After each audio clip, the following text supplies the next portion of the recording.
বর্তমান সময়ে most popular content creator, স্ক্রিনের পাশে যে ছবিটা আছে এটা দেখে বুঝতে পারছেন কে? মিরাজ আফ্রিদি।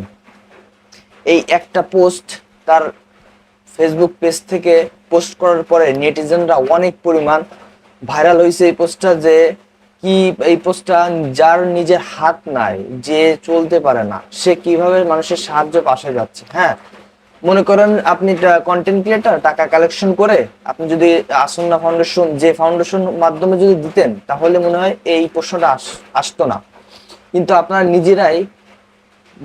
নিজেরা ভাইরাল হওয়ার জন্য এসব করেন। এখন কমেন্ট সেকশনে মানুষ কি বলতেছে, অনেক অনেক কমেন্টে, আমিও কমেন্টে ঢুকে পড়লাম যে কি বলতেছে, কি এটা হলো ধান্দা, এটা হলো ব্যবসা, এই ধরনের কমেন্ট গুলো বলতেছে। তো আমি এই মিরাজ আফ্রিদি ভিডিও দেখি, ভালোই লাগে। যার দুটা হাত নেই, আসলে খুব দুঃখজনক বিষয়, কিন্তু সে সাহায্যের পাশে গেছে। যদি সে বাইসেন্স পানিতে পড়ে যায়, তাহলে সে কিভাবে উদ্ধার হবে? তার তো নিজেরই 3-4 জন বডিগার্ড লাগবে।